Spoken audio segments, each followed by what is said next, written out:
আওয়ামী লীগ যেহেতু গ্রাসরুটের একটা দল, সেই দলকে এত সহজে বিলীন করা যাবে না। এটা একটা আদর্শের উপরে ভিত্তি করে বাঙালি স্বাধীনতার স্বাদ পেয়েছে।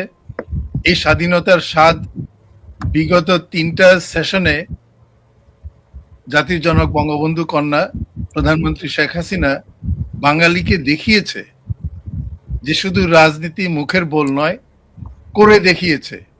বাংলাদেশের রাজনীতিতে আজকে যদি আওয়ামী লীগ ব্যান হয়, কালকে কিন্তু এই জামাত কালসাপ বিএনপিকে ব্যান করার জন্য কাজ করবে, এবং সেই দিন খুব একটা বেশি দূরে নেই। কারণ হচ্ছে বিএনপির ভিতরে প্রচুর জামাত আছে। শুনছিলেন আমরা আদর্শিক রাজনীতি চাই, আদর্শকে হত্যা করা যায় না, এবং আওয়ামী লীগকে নিষিদ্ধ করার জন্য হাইকোর্টে রিট করা হয়েছিল। আমি অ্যাটর্নি জেনারেল ছিলাম, আমি তার বিরোধিতা করেছি। তিনি কিন্তু আজকে সংসদে ছিলেন, কিন্তু তিনি কথা বলেন নাই, কথা বলেছেন সবকিছু স্বরাষ্ট্রমন্ত্রী। বিষয়টা যদি আমরা খুব মানে একটা বাদকে বাদ নিয়ে নেই, তাহলে দেখা যাচ্ছে যে ২৪-এর পর থেকে ওনারা যে কথাগুলো বলেন বা বলেছেন, সেগুলো পরবর্তীতে ঠিক ইউটার্ন করেছেন।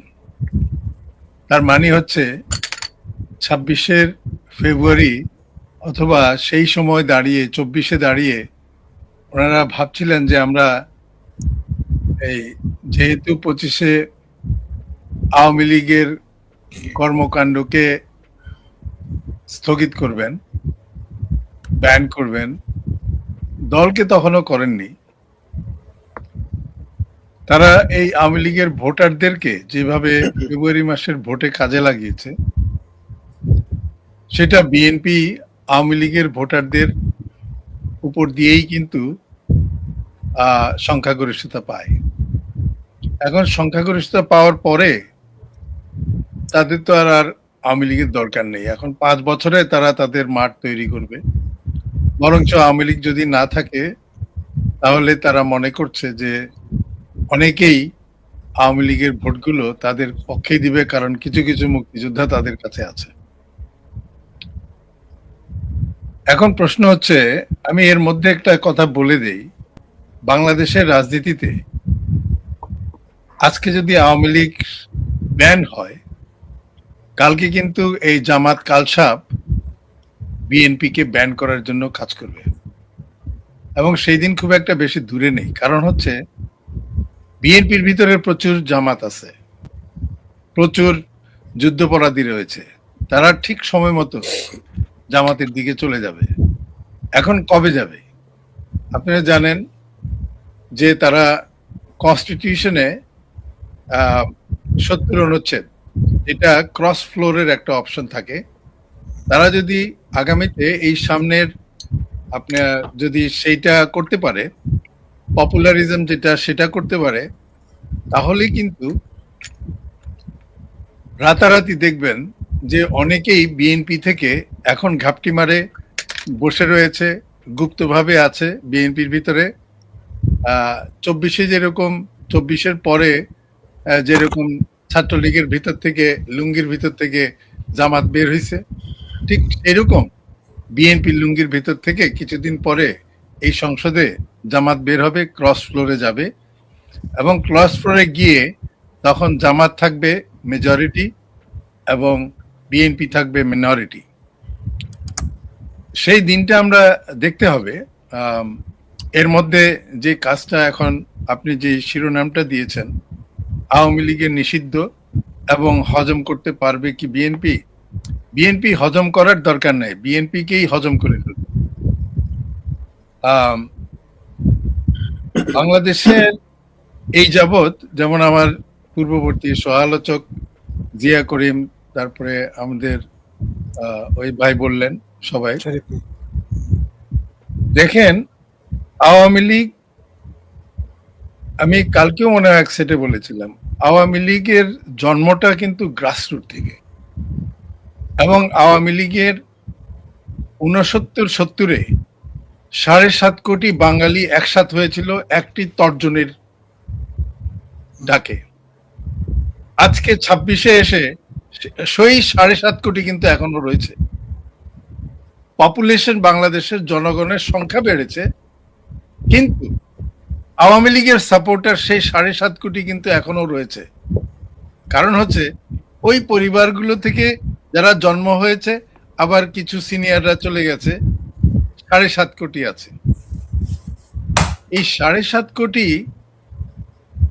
যে প্রজন্ম নিয়ে ভবিষ্যতে আবার এগিয়ে যাবে, আওয়ামী লীগ যেহেতু গ্রাসরুটের একটা দল, সেই দলকে এত সহজে বিলীন করা যাবে না। এটা একটা আদর্শের উপরে ভিত্তি করে বাঙালি স্বাধীনতার স্বাদ পেয়েছে।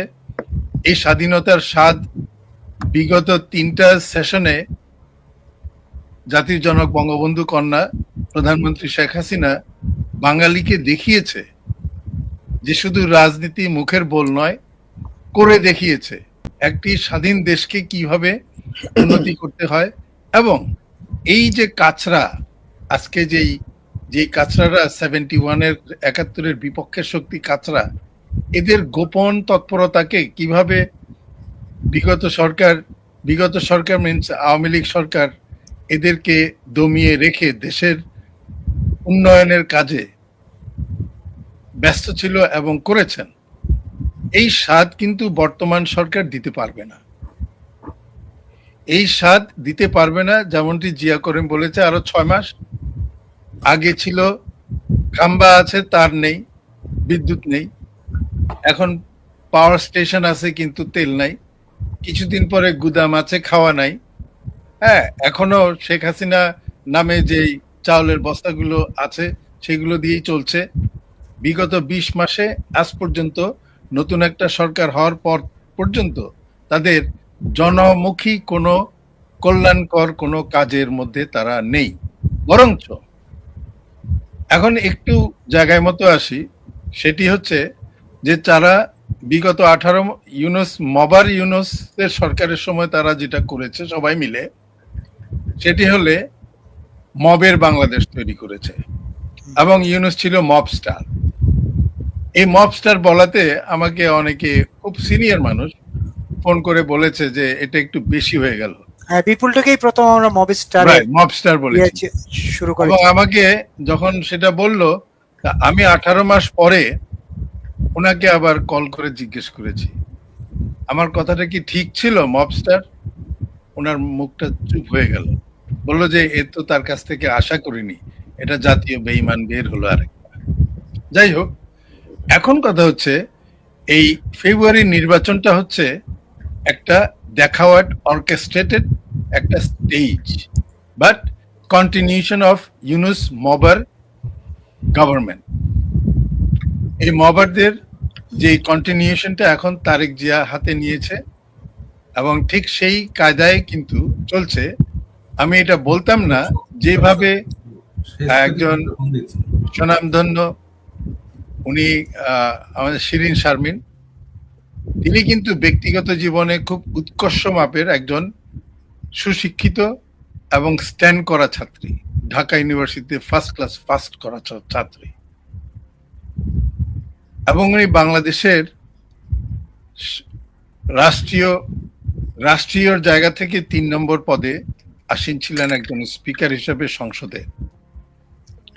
আপনি রাজনীতির ঊর্ধ্বে একজন মানুষের ব্যক্তিগত যদি কোনো কালিমা না থাকে, একটা মানুষের যদি কোনো আপনার যদি কোনো রকম করাপশনের কোনো চিহ্ন না থাকে, তাকে সেই সম্মানটুকু যেহেতু দিতে আপনারা বিফল হয়েছেন, তাহলে আপনার যে 1/11-তে যেই পিষ্ট হয়েছিলেন, যেই ধরনের আপনার কি বলবো, আমার কাছে ভাষা নেই, যেই রকম পিটানি খেয়েছিলেন, ঠিক সেই পিটানি অপেক্ষা করছে। দেখেন কি করেছেন, 20 মাসে 18 মাসে যতগুলো আইনকে তারা টুইস্ট করেছে। যেমন আইন টুইস্ট করা কিরকম, মনে করেন আপনি ট্রাফিক লাইট, রেড লাইট পড়ে গেছে, আপনার রাইট টার্ন কিন্তু আপনি অ্যালাউড, কখনো কখনো আপনি রাইট টার্ন নিয়ে ওই রাস্তাতে আপনি ইউ টার্ন নিয়ে আবার রাইট টার্ন নিয়ে চলে গেলেন, that's called twisting of red light. তো আপনি যে কনস্টিটিউশনাল প্যারাডক্স গুলো আপনারা তৈরি করেছেন, এবং লিগ্যাল অ্যারেনাতে যেসব প্যারাডক্স গুলো তৈরি করেছেন, এই প্যারাডক্স গুলো এটা এমন যে আপনি আইন পাশ করলেন উদ্দেশ্যমূলক ভাবে একটা কাজ করার জন্য, একটা গোষ্ঠীকে আপনি নিধন করার জন্য আপনি একটা ঠিক সেই তার আখ্যানে একটা আইন পাশ করলেন। যেমনটি সন্ত্রাস দমন আইন আপনি পাশ করলেন, নিয়ে সেইখানে একটা দলকে ব্যান করার জন্য সেকশন 18 এর আন্ডারে একটা সাবসেকশন 1 দিয়ে ওইখানে একটা দলের ব্যানের অন্তর্ভুক্তিতা করলেন। আচ্ছা, তারপরে এই মামলাটা কোথায় গেল? এটা তো আপনি একটা অধ্যাদেশ দিয়ে একটা দলকে আপনি নিষিদ্ধ করার পায়তারা করছেন। আর যাদের প্রতি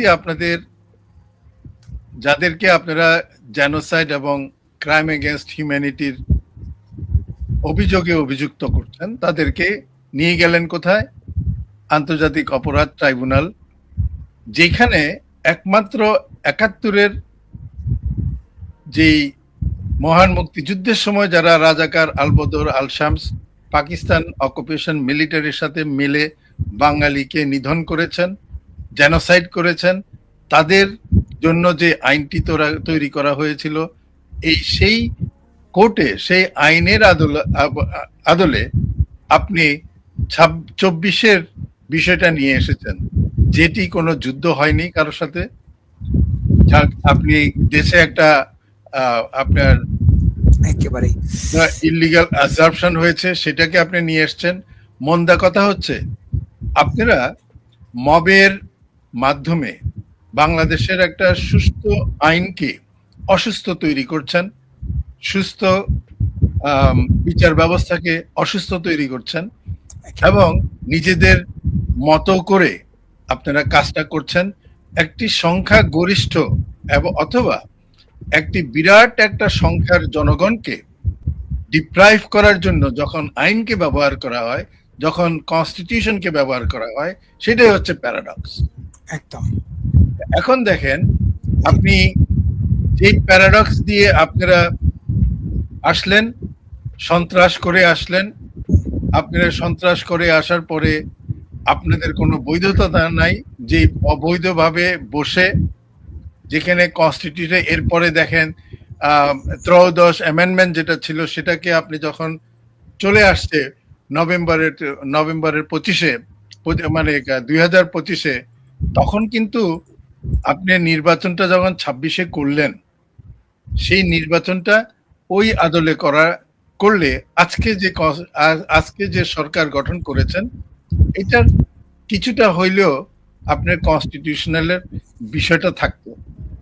আপনারা নির্বাচন করেছেন, নির্বাচনের ইস্তেহার দিয়েছে অথবা নির্বাচনের ডিক্লারেশনটা দিয়েছে, তফসিল ঘোষণা করেছে নির্বাচন কমিশন, কোনো আইনের উল্লেখ করেনি কোন আইনের আদলে এই নির্বাচনটা হবে। তার মানে হচ্ছে কনস্টিটিউশন অ্যাটাচ করেনি। যদি কনস্টিটিউশন অ্যাটাচ না করে থাকে, তাহলে আপনার নির্বাচনটা অবৈধ, এই সরকার গঠন অবৈধ। অবৈধ হওয়ার আরেকটা কারণ হচ্ছে আপনি পার্টিসিপেটরি এবং ইনক্লুসিভ, যেটা একেবারে 40 থেকে 50% জনগণকে জোরপূর্বক আইনের মাধ্যমে, ওই যে প্যারাডক্সিয়াল আইনের মাধ্যমে তাদেরকে ভোটের মাঠ থেকে দূরে রেখে, তাদের দলের চিহ্নকে দূরে রেখে বিলীন করে দিয়ে আপনি যে নির্বাচনটা করেছেন, এই নির্বাচন নয়। তাহলে এই ধরনের বিষয়, যেটা আন্তর্জাতিক আইনকেও বৃদ্ধাঙ্গুলি দেখিয়েছেন, নিজেদের দেশের আইনকেও বৃদ্ধাঙ্গুলি দেখিয়েছেন, এবং এটা একটা ডিসিশন রয়েছে। কোন দলকে আপনি এটা ব্যান করা যায় না। একদম, আপনাকে ন্যারো ডাউন করতে হবে যে দলের কোন অংশটা বা কোন ব্যক্তি পর্যায়ে তাকে বিচারে আওতায় আনা যায়।